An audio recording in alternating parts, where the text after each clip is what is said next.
سلام بینندگان عزیز، صبح بخیر. برنامه نویدی بامدادی را میبینید و امروز سه شنبه 5 نوامبر است. من عبدالله اشرف هستم در خدمت شما. ساعت به وقت شهر پراگ 7 صبح است و در چند دقیقه دیگر شما را با تازه ترین اخبار تاجیکستان و جهان آشنا میکنیم. نخست از وضع باد و هوا برایتان میگویم. هوا در شهر پراگ پایتخت جمهوری چک و قرارگاه مرکزی رادیو آزادی صبح امروز ابری 8 درجه گرمی دارد و حرارت دوام روز به 11 درجه می رسد. هوا در شهر دوشنبه نیز پر ابر بوده، حرارت دوام روز به 9 درجه خواهد رسید. برنامه را با خبرها از تاجیکستان آغاز میکنیم.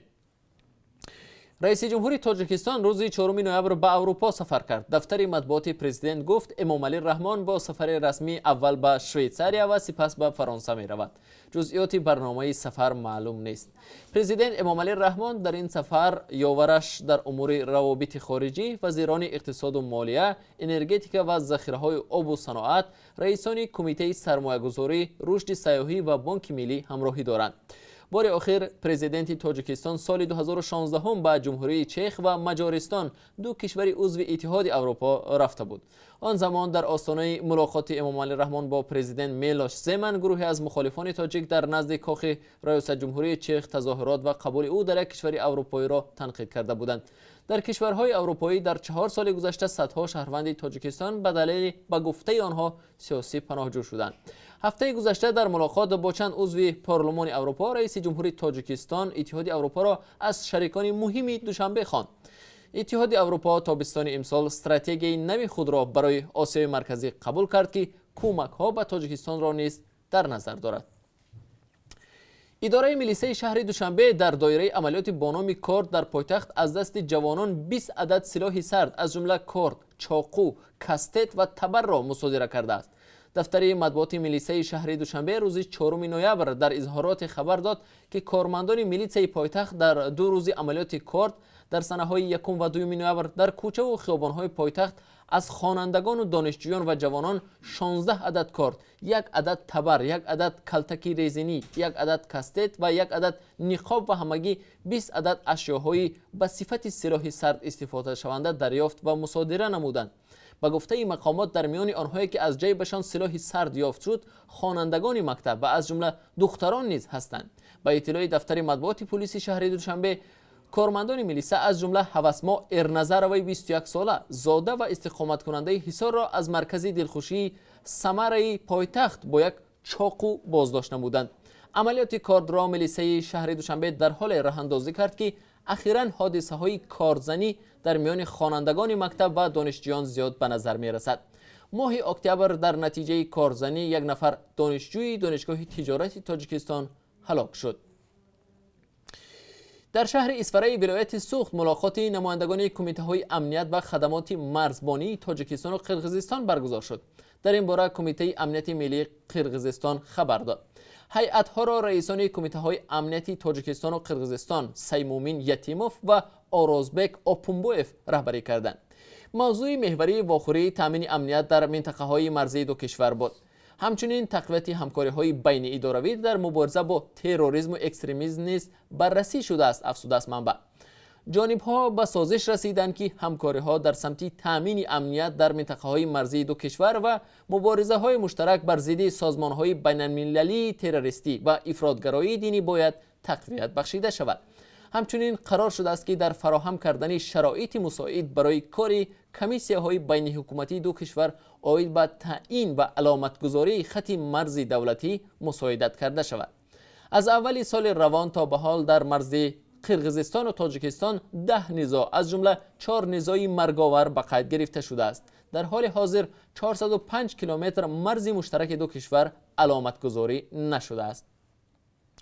بینندگان عزیز، اگر شما خبر، عکس و یا نوار نادره دارید که می‌خواهید از آن دیگران هم آگاه شوند، پس آن را توسط پیام رسان‌های وایبر، واتساپ و ایمو به ما بفرستید.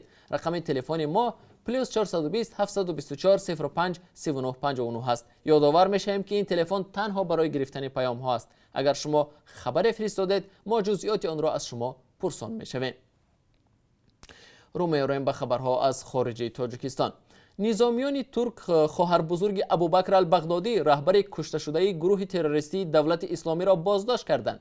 در این باره رسانه‌ها با استناد به مقام‌های بلندپایه ترکیه اطلاع دادند.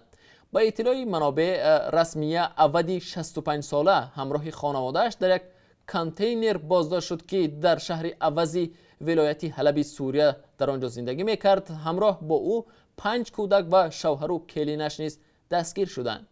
معلومات وی درباره داعش ما را با این سازمان بیشتر آشنا خواهد ساخت، گفته است یکی از منبع‌ها. ابوبکر البغدادی ماه گذشته در نتیجه یک عملیات نیروهای آمریکایی در سوریه خود را ترکاند. در این عملیات اسناد دریافت شده است که دارای معلومات مهم درباره داعش بودند. بعد از پدید آمدن داعش در سال 2014 در سوریه و عراق حدود 2000 شهروندان تاجیکستان نیز به صف این گروه تندرو پیوستند.